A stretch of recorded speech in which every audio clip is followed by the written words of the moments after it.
মানে সন্তান জন্মের পর আম, প্রথম ৩ মাসে প্রায় ৭০%-রও বেশি নারী নীরবে একটা কষ্টের মধ্যে দিয়ে যান।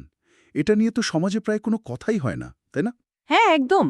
মানে আমরা তো সাধারণত ভাবি যে মা হওয়ার আনন্দ মনে হয় সব কষ্ট ভুলিয়ে দেয়। ঠিক, চারপাশে একটা উৎসবের আমেজ থাকে, কিন্তু চিকিৎসা বিজ্ঞান তো একেবারে অন্য কথা বলছে। একদম অন্য কথা।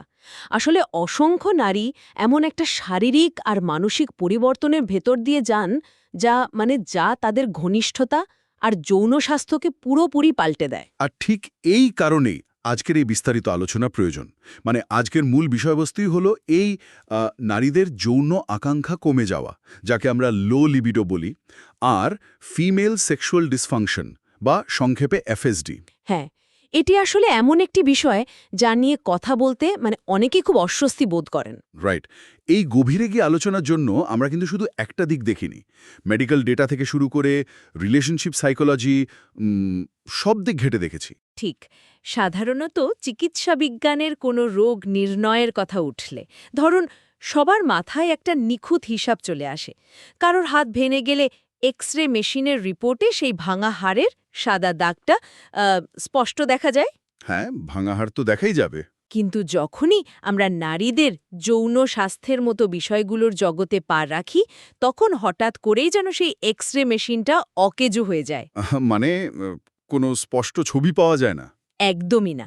আমরা এমন একটা ডায়াগনস্টিক ল্যান্ডস্কেপ বা রোগ নির্ণয়ের জগতের দিকে তাকাই যা সত্যি বলতে ভীষণ অস্পষ্ট আর জটিল। আর সেজন্যই আমাদের এতগুলো উৎস বা সোর্স এক করতে হয়েছে।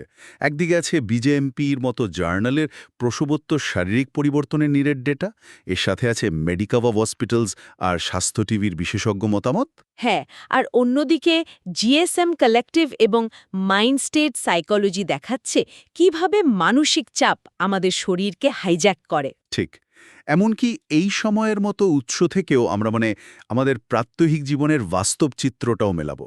এই ভিন্ন ভিন্ন উৎসগুলো একসাথে করলে কিন্তু একটা খুব পরিষ্কার ছবি ফুটে ওঠে। বোঝা যায় যে এটি শুধু একটি শারীরিক সমস্যা নয়।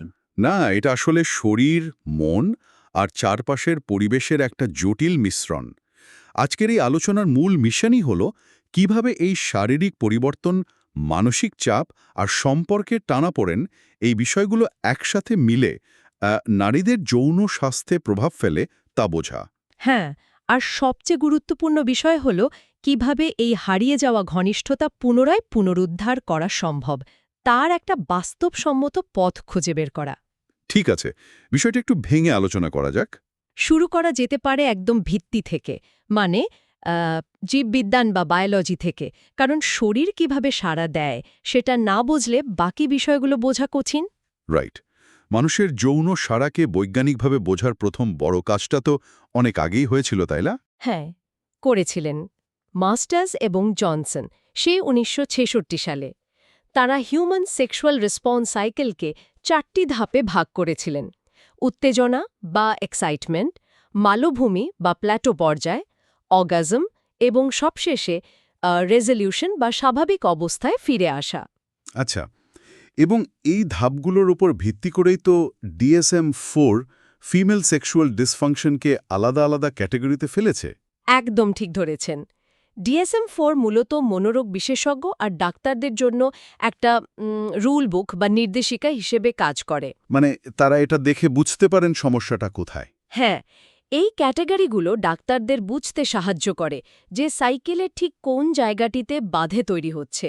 যেমন ধরুন, কারো হয়তো আকাঙ্ক্ষা বা ডিজায়ার আছে, কিন্তু শারীরিক উত্তেজনার ধাপে সমস্যা হচ্ছে, মানে শরীর সাড়া দিচ্ছে না। ও আচ্ছা, আবার এমনও তো হতে পারে যে সব ঠিক আছে কিন্তু ব্যথা হচ্ছে। হ্যাঁ হ্যাঁ, কারোর ক্ষেত্রে হয়তো সব ধাপই ঠিকমতো কাজ করছে, কিন্তু প্রচণ্ড ব্যথার কারণে পুরো প্রক্রিয়াটাই অসম্ভব হয়ে দাঁড়াচ্ছে। একে চিকিৎসা বিজ্ঞানের ভাষায় বলে ডিসপ্যারেনিয়া। মানে সমস্যাটা ঠিক কোথায় সেটা ধরতে পারাটাই হলো সমাধানের প্রথম ধাপ। একদম। আর এই বাধা সবচেয়ে বেশি দেখা যায় সন্তান জন্মের পর। ওই যে আলোচনার শুরুতে বিজেএমপির গবেষণার একটা ডেটা উল্লেখ করলাম, প্রসবের পর প্রথম ৩ মাসে ৭০.৬% নারী পোস্টপার্টাম সেক্সুয়াল ডিসফাংশনে ভোগেন। সংখ্যাটা কিন্তু বিশাল। বিশাল মানে অর্ধেকেরও বেশি নারী এই নীরব যন্ত্রণার ভেতর দিয়ে যান। এই বিশাল সংখ্যাটা দেখলে তো মনে হয় এটি কোনো বিরল রোগ নয়, বরং মাতৃত্বের একটা প্রায় অবধারিত অংশ, যা নিয়ে কেউ কথাই বলে না। আসলে সন্তান জন্মদানের পর একজন নারীর শরীরে যে বিশাল হরমোনাল এবং শারীরিক পরিবর্তন আসে, এটি তারই একটা সরাসরি ফল। এখানে একটা বড় বিতর্কের জায়গাও আছে ডেলিভারির ধরন বা পদ্ধতি নিয়ে। ওই যে নর্মাল ডেলিভারি বনাম সিজারিয়ান। হ্যাঁ, অনেকেই মনে করেন স্বাভাবিক ডেলিভারির চেয়ে সিজারিয়ান সেকশন হয়তো পেলভিক ফ্লোরকে বেশি সুরক্ষিত রাখে। তাদের ধারণা, যেহেতু যোনিপথে কোনো চাপ পড়ছে না, তাই সেক্সুয়াল ডিসফাংশন এড়ানো যাবে। অনেকের মনেই তো এই ধারণাটা বেশ শক্তভাবে গেঁথে আছে। তারা ভাবেন সিজারিয়ান সার্জারি হয়তো পেলভিক ফ্লোর ভালো রাখার একটা শর্টকাট সমাধান। আসলেই কি মেডিকেল ডেটা এই শর্টকাটকে সাপোর্ট করে? না, একেবারেই না। মেডিকেল ডেটা এই ধারণাকে সমর্থন করে না। বিজেএমপি এর লিটারেচার রিভিউ খুব স্পষ্টভাবে দেখিয়েছে যে স্বল্প মেয়াদে হয়তো সিজারিয়ানে পেলভিক ফ্লোরের কিছু সমস্যা বা ট্রমা কম হতে পারে। আচ্ছা, স্বল্প মেয়াদে কম, কিন্তু দীর্ঘমেয়াদে? দীর্ঘমেয়াদে সিজারিয়ান যে সেক্সুয়াল ফাংশন ভালো রাখে বা পেলভিক ফ্লোরকে বেশি সুরক্ষিত করে, এর কোনো শক্ত বৈজ্ঞানিক প্রমাণ নেই। উল্টো, সিজারিয়ান হলো একটা মেজর অ্যাবডোমিনাল সার্জারি। রাইট, পেট কেটে অপারেশন করা হচ্ছে তো। হ্যাঁ, নিজস্ব কিছু দীর্ঘমেয়াদী জটিলতা থাকে, যেমন স্কার টিস্যু বা পেটের ভেতরের অন্যান্য অঙ্গের ওপর প্রভাব। তাই শুধুমাত্র সেক্সুয়াল ফাংশন ঠিক রাখার জন্য সার্জারির দিকে ঝোঁকা কোনোভাবেই যৌক্তিক সিদ্ধান্ত নয়। তবে ওই রিভিউতে এপিসিওটমিকে একটা বড় ঝুঁকির কারণ হিসেবে বলা হয়েছে। প্রসবের সময় যোনিপথের মুখ বড় করার জন্য যে ছোট কাট দেওয়া হয়, সেটাই তো এপিসিওটমি। হ্যাঁ, ঠিক। আর এই ছোট কাটটির প্রভাব অনেক সুদূর প্রসারী হতে পারে। কাট শুকিয়ে যাওয়ার পর সেখানে যে স্কার টিস্যু তৈরি হয়, তা তো আর স্বাভাবিক ত্বকের মতো স্থিতিস্থাতক বা ইলাস্টিক থাকে না। মানে সেটা শক্ত হয়ে যায়। হ্যাঁ, ফলে শারীরিক মিলনের সময় প্রচণ্ড ব্যথা হতে পারে। আর শুধু তাই নয়, এর একটা বিশাল মনস্তাত্ত্বিক দিকও আছে। মনের ওপর প্রভাব সেটা কেমন? মনের ভেতরে একটা অবচেতন ভয় কাজ করে। আবারও কি ছিঁড়ে যাবে, আবারও কি ব্যথা পাবো, এই ভয় থেকে পেলভিক ফ্লোরের পেশিগুলো স্বয়ংক্রিয়ভাবে সংকুচিত হয়ে যায়। ও আচ্ছা, মানে শরীর একা একাই ডিফেন্সে চলে যায়। একদম। একে ভ্যাজাইনিসমাস বলা হয়। ফলে ঘনিষ্ঠতা একটা ভয়ের কারণে পরিণত হয়। শারীরিক আঘাতের পাশাপাশি হরমোনেরও তো বিশাল একটা প্রভাব রয়েছে। স্বাস্থ্য টিভির বিশেষজ্ঞ ডাক্তার স্যাম আহমেদ রেমি তার আলোচনায় খুব গুরুত্বপূর্ণ একটা পয়েন্ট তুলে ধরেছেন। ব্রেস্ট ফিডিং বা স্তন্যপান করানোর বিষয়টা, তাই তো? হ্যাঁ, সন্তান জন্মের পর ব্রেস্ট ফিডিং করানোর সময় নারীর শরীরে প্রোল্যাক্টিন হরমোন বেড়ে যায়, যা ইস্ট্রোজেনের মাত্রাকে একেবারে তলানিতে নামিয়ে দেয়। ইস্ট্রোজেন কমে গেলে স্বাভাবিক লুব্রিকেশন বা যোনিপথের আর্দ্রতা শুকিয়ে যায়। শুধু ব্রেস্ট ফিডিং নয়, অনেক সময় বার্থ কন্ট্রোলের জন্য যে প্রোজেস্ট্রোজেন অনলি পিল ব্যবহার করা হয়, সেটাও কিন্তু এই শুষ্কতা তৈরি করে। রাইট। ইস্ট্রোজেনের ভূমিকাটা এখানে খুবই জটিল। এটি শুধু আর্দ্রতায় ধরে রাখে না, যৌনাঙ্গের রক্তপ্রবাহ সচল রাখতেও সাহায্য করে। ইস্ট্রোজেন কমে গেলে পুরো এলাকার টিস্যুগুলো পাতলা আর সেন্সিটিভ হয়ে পড়ে। মানে তখন এমনিতেই ব্যথা লাগার কথা। ঠিক।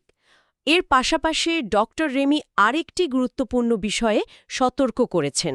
থাইরয়েডের সমস্যা বা ডায়াবেটিসের মতো মেটাবলিক রোগগুলো এক্ষেত্রে বড় বাধা হয়ে দাঁড়াতে পারে। ডায়াবেটিস কিভাবে প্রভাব ফেলে? ডায়াবেটিস সরাসরি স্নায়ু এবং রক্তনালীর ক্ষতি করে, যার ফলে শরীরের স্বাভাবিক উদ্দীপনা গ্রহণ করার ক্ষমতা কমে যায়। বুঝতে পেরেছি। শরীরের এই পুরো মেকানিজমটাকে আমি এভাবে চিন্তা করতে পছন্দ করি। ধরুন, হরমোনাল সিস্টেম অনেকটা একটা বিশাল অর্কেস্ট্রার মতো কাজ করে। চমৎকার একটা উপমা। ইস্ট্রোজেন, টেস্টোস্টেরন, প্রোজেস্টেরন, অক্সিটোসিন, এইগুলো হলো এক একটি বাদ্যযন্ত্র। এই অর্কেস্ট্রার উপমাটা যদি ধরি, তাহলে বলতে হয় এই প্রতিটি বাদ্যযন্ত্রের একটা নির্দিষ্ট সময় এবং তাল আছে। এখন ইস্ট্রোজেনের মতো কোনো একটা প্রধান বাদ্যযন্ত্রে যদি বেসুরো হয়ে যায় বা বাজানো বন্ধ করে দেয়, তাহলে তো পুরো সিম্ফনিটাই নষ্ট হয়ে যায়। একদম। আর এই হরমোনাল অর্কেস্ট্রার সুর নষ্ট করার পেছনে সবচেয়ে বড় আর ক্ষমতাবান কন্ডাক্টর বা পরিচালক হল আমাদের চারপাশে স্ট্রেস বা মানসিক চাপ। দ্য জিএসএম কালেক্টিভের প্রবন্ধে এই স্ট্রেস আর সেক্সের সংযোগ নিয়ে খুব বিস্তারিত আলোচনা করা হয়েছে। আর সবচেয়ে চমকপ্রদ বিষয়টা হলো এখানেই, মানে জিএসএম কালেক্টিভ বলছে যে স্ট্রেস বা মানসিক চাপের কারণে শরীরে কর্টিসল আর অ্যাড্রেনালিন হরমোন বাড়ে। হ্যাঁ, এটা হলো আমাদের সেই আদিম ফাইট অর ফ্লাইট রেসপন্স, মানে শরীরকে চরম বিপদের জন্য প্রস্তুত করার সিগন্যাল। ধরুন কেউ জঙ্গলে আটকা পড়েছে আর একটা বাঘ তাকে তাড়া করছে, তখন তার শরীর শুধু যে কোনো মূল্যে বাঁচতে চাইবে। কিন্তু এখনকার দিনে তো আর বাঘ তাড়া করে না, তাড়া করে অফিসের ডেডলাইন, সংসারের চাপ, ইএমআই বা বাচ্চাদের পড়াশোনা। আর মজার বিষয় হলো, শরীর কিন্তু বাঘের আক্রমণ আর অফিসের বস এই দুটোকেই একইভাবে দেখে। ওয়েট, সত্যি দুটোকেই একভাবে রিয়্যাক্ট করে? হ্যাঁ, বিবর্তনের দৃষ্টিকোণ থেকে দেখলে বিষয়টা খুব পরিষ্কার হয়ে যায়। এই কর্টিসল হরমোন কিন্তু শরীরে এমনি এমনি বাড়ে না। শরীর যখন মনে করে সে সার্ভাইভাল মোডে বা বেঁচে থাকার লড়াইয়ে আছে, তখন সে একটা সিদ্ধান্ত নেয়। কি সিদ্ধান্ত? সে তার সমস্ত এনার্জি বা শক্তি বেঁচে থাকার জন্য প্রয়োজনীয় অঙ্গগুলোতে, যেমন পেশি বা হৃৎপিণ্ডে পাঠিয়ে দেয়। একই সাথে প্রজনন বা রিল্যাক্সেশনের মতো কাজগুলো, যা সেই মুহূর্তে বেঁচে থাকার জন্য জরুরি নয়, সেগুলোকে সাময়িকভাবে শাটডাউন বা বন্ধ করে দেয়। ও আচ্ছা, মানে দরকারি জিনিসে ফোকাস করে। ঠিক তাই, কর্টিসল তখন ইস্ট্রোজেন এবং টেস্টোস্টেরনের মতো সেক্স হরমোনগুলোর সাথে প্রতিযোগিতা করে তাদের জায়গা দখল করে নেয়। একে বিজ্ঞানের ভাষায় কর্টিসল স্টিল বা কর্টিসলের চুরি বলা যেতে পারে। এটা তো অনেকটা গাড়ির ইমার্জেন্সি ব্রেক কষে রেখে অ্যাক্সেলেরেটরে চাপ দেওয়ার মতো ব্যাপার। দারুণ বলেছেন। মানে কেউ হয়তো মানসিকভাবে চাইছে ঘনিষ্ঠ হতে, কিন্তু তার শরীরের এমার্জেন্সি ব্রেক অন করা আছে। সে যতই এগোতে চাক না কেন, শরীর তো সাড়া দেবেই না, উল্টো ইঞ্জিনের ওপর চাপ পড়বে। একদম ঠিক। ক্রনিক স্ট্রেস বা দীর্ঘমেয়াদী মানসিক চাপ রক্তনালীগুলোকে সংকুচিত করে দেয়, যৌনাঙ্গে রক্তপ্রবাহ কমিয়ে দেয়, রাতের ঘুম নষ্ট করে। আর আমাদের মুড নিয়ন্ত্রণকারী হরমোন যেমন সেরোটোনিন, ডোপামিন, এগুলোকে একেবারে তলানিতে নিয়ে যায়। হ্যাঁ, এবং এই স্ট্রেসের প্রভাব সবচেয়ে ভয়াবহ রূপ নেয় মিডলাইফ বা পেরিমেনোপোজের সময়টাতে। ওই সময়টায় কি হয়? জিএসএম কালেক্টিভ এই সময়টিকে একটা পারফেক্ট স্টর্ম বা নিখুঁত ঝড় বলে আখ্যায়িত করেছে। কারণটা ভেবে দেখুন, 40-এর কোঠা একজন নারীর জীবনে কেরিয়ারের চাপ সাধারণত সর্বোচ্চ পর্যায়ে থাকে। সন্তানরা টিনেজার হতে থাকে, যাদের বাড়তি মনোযোগ প্রয়োজন। আবার হয়তো বয়স্ক বাবা মায়ের দেখাশোনার দায়িত্ব নিতে হয়। ঠিক, আর এই প্রচণ্ড চাপের সময়ে প্রাকৃতিকভাবেই ইস্ট্রোজেন আর টেস্টোস্টেরন কমতে শুরু করে। একদিকে পাহাড় সমান মানসিক চাপ, অন্যদিকে হরমোনের পতন, সব মিলিয়ে শরীর ও মনের একটা চরম বিপর্যয় তৈরি হয়। এখানে আমার একটা প্রশ্ন আছে, একটু ভিন্ন মত পোষণ করেই বলছি। হ্যাঁ, বলুন। শরীর যখন চারপাশের এত অতিরিক্ত চাপের কারণে নিজেকে বাঁচানোর চেষ্টা করছে, তার সার্ভাইভাল মেকানিজম অন করে রাখছে, সমস্ত এনার্জি দিয়ে স্ট্রেস সামলাচ্ছে, তখন এই যে যৌন আকাঙ্ক্ষা কমে যাচ্ছে, এটাকে কি ডিসফাংশন বা রোগ বলাটা আদৌ ঠিক? পয়েন্ট আছে। মানে নাকি এটি অতিরিক্ত চাপের প্রতি শরীরের একটা অত্যন্ত স্মার্ট এবং যৌক্তিক প্রতিক্রিয়া? এটি একটি অসাধারণ প্রশ্ন, মানে পুরো বিষয়টিকে দেখার দৃষ্টিভঙ্গি বদলে দেয়। চিকিৎসা বিজ্ঞানের ভাষায় একে রোগ বা ডিসফাংশন হিসেবে লেবেল করা হলেও বায়োলজিক্যাল বা জীববিজ্ঞানের দৃষ্টিকোণ থেকে এটি সত্যি শরীরের একটি অত্যন্ত কার্যকরী ডিফেন্স মেকানিজম বা প্রতিরক্ষামূলক ব্যবস্থা। তার মানে শরীর আসলে ঠিক কাজটাই করছে। হ্যাঁ, এটি কোনোভাবেই একজন নারীর ব্যক্তিগত ব্যর্থতা নয়। শরীর আসলে একটা পরিষ্কার সংকেত দিচ্ছে যে আমি ভালো নেই, আমার পরিবেশ আমার জন্য নিরাপদ নয়। আর প্রাণী জগতে যখন চারপাশ নিরাপদ মনে হয় না, তখন রিল্যাক্স করা বা ঘনিষ্ঠতা তৈরি হওয়াটা জীববিজ্ঞানের নিয়মেই প্রায় অসম্ভব। রাইট, যেহেতু আমরা দেখলাম শারীরিক বা মানসিক বিপদ সংকেতেই এই দূরত্বের মূল কারণ, তার মানে এই নিরাপদ মনে না হওয়া ব্যাপারটা তো শুধু শরীরের ভেতরে সীমাবদ্ধ থাকে না। না, এটি সম্পর্কের ভেতরেও ছড়িয়ে পড়ে। ক্রনিক স্ট্রেস যখন দীর্ঘস্থায়ী হয়, তখন তা সঙ্গীর সাথে সম্পর্কে বিশাল দেয়াল তুলে দেয়। মাইন্ডস্টেট সাইকোলজি আর এই সময়ের প্রতিবেদনগুলো এই মনস্তাত্ত্বিক এবং সম্পর্কের জালটিকে খুব নিখুঁতভাবে তুলে ধরেছে। ঠিক তাই। সম্পর্ক খারাপ হতে শুরু করার প্রথম দিককার লক্ষণই হল যোগাযোগের ধরনে পরিবর্তন আসা। মাইন্ডস্টেট সাইকোলজি খুব সুন্দরভাবে পয়েন্ট আউট করেছে যে স্বামী স্ত্রীর মধ্যকার কথাবার্তা যখন শুধুমাত্র দৈনন্দিন লজিস্টিক্সের মধ্যে আটকে যায় তখন বিপদঘণ্টি বাজতে শুরু করে। লজিস্টিক্স বলতে মানে কারেন্ট বিল দেওয়া হয়েছে কিনা, বাচ্চা স্কুলের ফি জমা পড়েছে কিনা? হ্যাঁ, আজ রাতে কি রান্না হবে বা কালকে বাজার কে করবে, যখন এই কথাবার্তাগুলোই সম্পর্কের একমাত্র ভিত্তি হয়ে দাঁড়ায় তখন বুঝতে হবে দুজন মানুষের ভেতরের ইমোশনাল বা মানসিক সংযোগটা আস্তে আস্তে হারিয়ে যাচ্ছে। এই সময়ের প্রতিবেদনটিতে এই ব্যাপারটা আরও স্পষ্টভাবে আমাদের সমাজে প্রেক্ষাপটে বলা হয়েছে। সেখানে আনসিন লেবার বা অদৃশ্য শ্রমের কথা উল্লেখ আছে। এটা খুব গুরুত্বপূর্ণ একটা বিষয়। সংসারের দৈনন্দিন কাজের বিশাল চাপ, বিশেষ করে যাকে আমরা মেন্টাল লোড বলি, সেটা সাধারণত নারীদের উপরই পড়ে। কখন কার ওষুধ ফুরিয়ে যাচ্ছে, কোন বাচ্চার কালকে পরীক্ষা আছে, ফ্রিজে কি সবজি বাকি আছে, একেবারে জুতো সেলাই থেকে চণ্ডীপাঠ। হ্যাঁ, এই পুরো চেকলিস্টটা একজন নারী তার মাথায় বয়ে বেড়ান বছরের ৩৬৫ দিন কোনো ছুটি ছাড়া। এই কাজ করতে করতে একজন নারী কখন যে নিজের অজান্তেই চরম ক্লান্তি ও বিরক্তিতে ডুবে যান তা হয়তো বাইরের কেউ টেরই পায় না। আর এই একটানা বিরক্তি বা রিজেন্টমেন্ট থেকেই দূরত্বের সৃষ্টি হয়। বারবার একই বিষয় নিয়ে ঝগড়া হওয়া, কিন্তু দিন শেষে কোনো সমাধান না আসা, এগুলো সম্পর্কের ভিত্তিকে ভেতর থেকে ফাটল ধরিয়ে দেয়। আর এর সাথে যুক্ত হয় অবহেলা। ঠিক, সঙ্গীর তরফ থেকে ছোটখাটো প্রশংসা না পাওয়া কিংবা অতীতের কোনো বিশ্বাসভঙ্গের ঘটনা মনের ভেতরে জমতে জমতে এমন একটা পাহাড় তৈরি করে যা টপকানো মুশকিল হয়ে দাঁড়ায়। যখন মানসিক দূরত্ব অনেক বেশি তখন শরীর একা একা কাছাকাছি আসতে পারে না। তাহলে এর আসল অর্থ কি দাঁড়াচ্ছে? এর অর্থ হল মানসিক নিরাপত্তা বা ইমোশনাল সেফটি ছাড়া শারীরিক ঘনিষ্ঠতা একটা অবাস্তব প্রত্যাশা। একদম। একজন নারী যখন সারাদিন সংসারের ঘানি টেনে মাথায় হাজারটা চিন্তার বোঝা নিয়ে বিছানায় যান আর দেখেন তার সঙ্গী সারাদিন সেই বোঝায় কোনো ভাগ বসায়নি, তখন সেই রাগ বা অভিমান নিয়ে রোম্যান্টিক হওয়াটা তো শরীরের জন্য সম্ভব নয়। পুরো বিষয়টিকে যদি আমরা একটু বৃহত্তর প্রেক্ষাপটে দেখি তাহলে স্পষ্ট বুঝতে পারব যে ইমোশনাল কানেকশন বা মানসিক সংযোগ ছাড়া ফিজিক্যাল কানেকশন টিকিয়ে রাখা যায় না। রাইট। শারীরিক নৈকট্য হল আসলে মানসিক নৈকট্যেরই একটা বাই প্রোডাক্ট বা বাহ্যিক প্রকাশ। মন যদি সুরক্ষিত এবং সংযুক্ত বোধ না করে তবে শরীর শুধু একটা মেকানিক্যাল দায়িত্ব পালন করতে পারে, কিন্তু তাতে কোনো প্রকৃত ঘনিষ্ঠতা থাকে না। যেহেতু আমরা দেখলাম মানসিক দূরত্বই শারীরিক দূরত্বের মূল কারণ, তার মানে এই হারানো ঘনিষ্ঠতা ফিরিয়ে আনতে হলে আমাদের শুধু শরীরের নয়, সম্পর্কেরও চিকিৎসা করতে হবে। হ্যাঁ, দুটোই সমানভাবে জরুরি। উৎসগুলো এই পুনরুদ্ধারের পথটাকে কিভাবে দেখছে? মেডিকভার হসপিটালস আর অন্যান্য উৎসগুলোতে তো চিকিৎসার বেশ কিছু চমৎকার দিক তুলে ধরা হয়েছে। সমাধানের প্রথম ধাপই হল সমস্যাটাকে অস্বীকার না করে স্বীকার করে নেওয়া এবং প্রয়োজনে চিকিৎসা বিজ্ঞানের সাহায্য নেওয়া।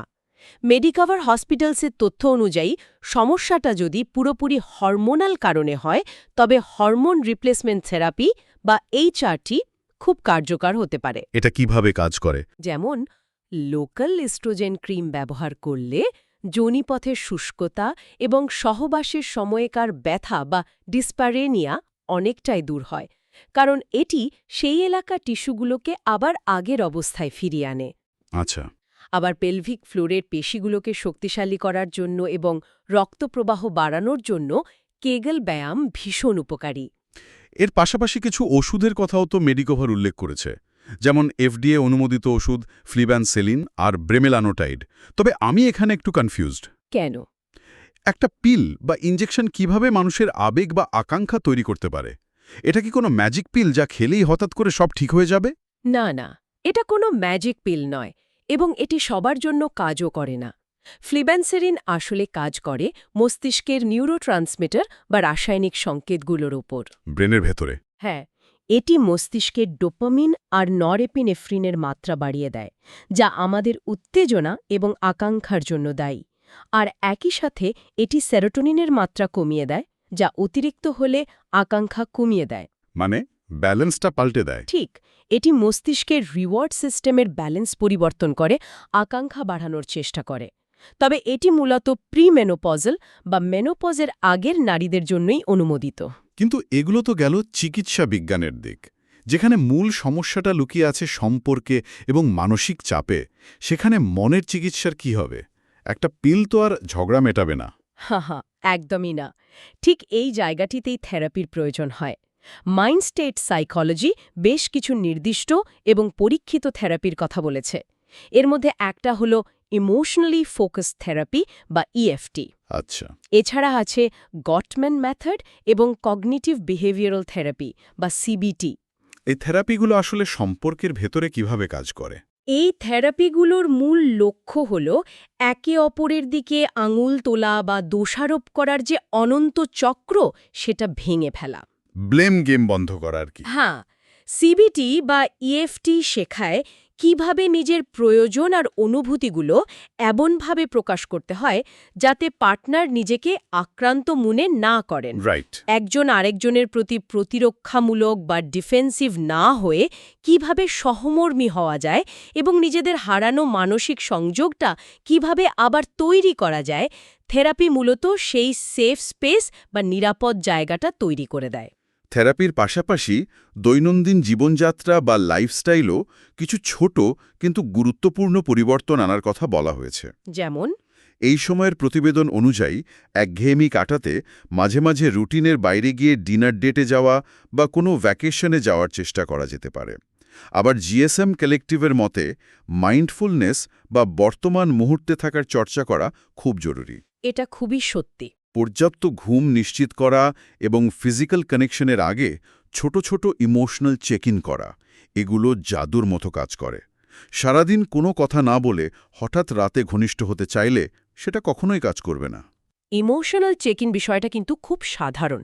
এর মানে হল সঙ্গীর সারাদিন কেমন কাটল, তার কোনো বিষয় নিয়ে মন খারাপ কিনা বা সে খুব ক্লান্ত কিনা, এগুলো নিয়ে আন্তরিক আগ্রহ দেখানো। ঠিক। আর এই সময় অত্যন্ত বাস্তবমুখী একটা কথা বলেছে, সংসারের কাজে সঙ্গীকে সাহায্য করা এবং ছোট ছোট কাজের জন্য তার প্রশংসা করা। তার মানে থালা বাসন ধোয়া, ঘর গোছানো বা বাচ্চার হোমওয়ার্ক করিয়ে দেওয়ার মতো সংসারের কাজে সাহায্য করাই হয়তো সবচেয়ে বড় ফোরপ্লে। কথাটি শুনতে মজার মনে হলেও এর পেছনে সলিড বায়োলজিক্যাল বা জীববৈজ্ঞানিক ব্যাখ্যা আছে। তাই নাকি? সেটা কি? যখন একজন পার্টনার সংসারের কাজের দায়িত্ব ভাগ করে নেন, তখন নারীর ওপর থেকে সেই কগনিটিভ লোড বা মাথার ভেতরের অদৃশ্য চাপের বোঝাটা কমে যায়। আর আগেই বলেছি, মানসিক চাপ কমলে কর্টিসলের মাত্রা কমে। ও আচ্ছা, সেই কর্টিসল। হ্যাঁ, যখন শরীর বুঝতে পারে যে তার চারপাশের পরিবেশ এবং পার্টনার সাপোর্টিভ, তখন কর্টিসল কমে গিয়ে প্রাকৃতিকভাবেই অক্সিটোসিন এবং ডোপামিনের মাত্রা বাড়তে থাকে। ওয়াও, মানে কাজ ভাগ করে নিলে সরাসরি হরমোনে প্রভাব পড়ে। একদম। টিম ওয়ার্ক বা একসাথে কাজ করাটা সরাসরি শরীরের হরমোনাল ব্যালেন্সকে ইতিবাচক দিকে নিয়ে যায়। তখন মন এবং শরীর প্রাকৃতিকভাবেই রিল্যাক্সড বোধ করে এবং ঘনিষ্ঠতার জন্য প্রস্তুত হতে পারে। অসাধারণ একটা পয়েন্ট। সমস্যাটা শুধু একজন নারীর একা নয়, এটি পুরো একটা সিস্টেমের বা দম্পতির সমস্যা। তাই সমাধানটাও বিচ্ছিন্নভাবে একা করা সম্ভব নয়, দুজনকে একসাথে করতে হবে। একেবারে তাই। এই ভারসাম্য ফিরিয়ে আনতে শরীর, মন এবং সম্পর্ক, এই তিন জায়গাতেই সমানভাবে নজর দিতে হবে। রাইট। শুধু হরমোন রিপ্লেসমেন্ট করে লাভ হবে না যদি সম্পর্কটা টক্সিক হয়। আবার শুধু সম্পর্ক ভালো থাকলেও লাভ হবে না যদি শরীরে প্রচণ্ড ব্যথা থাকে। কোনো একটা দিক বাদ দিয়ে এর দীর্ঘস্থায়ী সমাধান সম্ভব নয়। আজকের এই পুরো আলোচনা থেকে আমরা খুব স্পষ্টভাবে বুঝতে পারলাম যে নারীর যৌন স্বাস্থ্য কোনো সাধারণ ইলেকট্রিক সুইচ নয় যে চাইলেই অন বা অফ করে দেওয়া যায়। ঠিক। এটি হরমোনের ব্যালেন্স, মানসিক চাপ নিয়ন্ত্রণ এবং একটি গভীর মানসিক সংযোগের অত্যন্ত নিখুঁত এবং স্পর্শকাতর একটা অবস্থা। এর যে কোনো একটি দিক ব্যাহত হলে পুরো সিস্টেমটাই বাধাগ্রস্ত হয়। এবং এই কারণে সমস্যাটাকে আর আড়াল না করে খোলাখুলি আলোচনা করা এবং বিশেষজ্ঞদের সাহায্য নেওয়াটা এত বেশি জরুরি। একদম।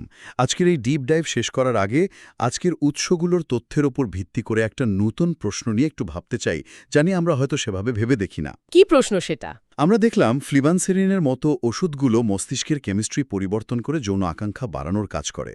কিন্তু একটু তলিয়ে ভাবলে যখন একজন নারীর এই আকাঙ্ক্ষা কমে যাওয়ার মূল কারণ হয় সমাজের চাপ, সংসারের অসম কাজের বোঝা এবং দিন শেষে দীর্ঘস্থায়ী মানসিক ক্লান্তি, তখন কি আমরা মূলত একটি সামাজিক ও মানসিক সমস্যাকে মেডিকেলাইজ করছি না? খুব চিন্তার বিষয়। সমাজ কি একজন নারীর এই ক্লান্তির মূল কারণগুলো, যেমন কাজের বোঝা সমানভাবে ভাগ করে নেওয়া বা তাকে প্রয়োজনীয় মানসিক সাপোর্ট দেওয়া, এগুলো দূর করার বদলে শুধু একটা পিল খাইয়ে সেই ক্লান্তির লক্ষণগুলোকে মুছে ফেলার চেষ্টা করছে না? আমরা কি সমস্যার শেকড় না কেটে শুধু ডালপালা ছেঁটে ফেলার চেষ্টা করছি? এটা সত্যি গভীরভাবে ভাবার মতো একটা বিষয়। আজকের আলোচনা এখানেই শেষ করা যাক, তবে এই প্রশ্নটা সবার ভাবনার জন্যই থেকে গেল।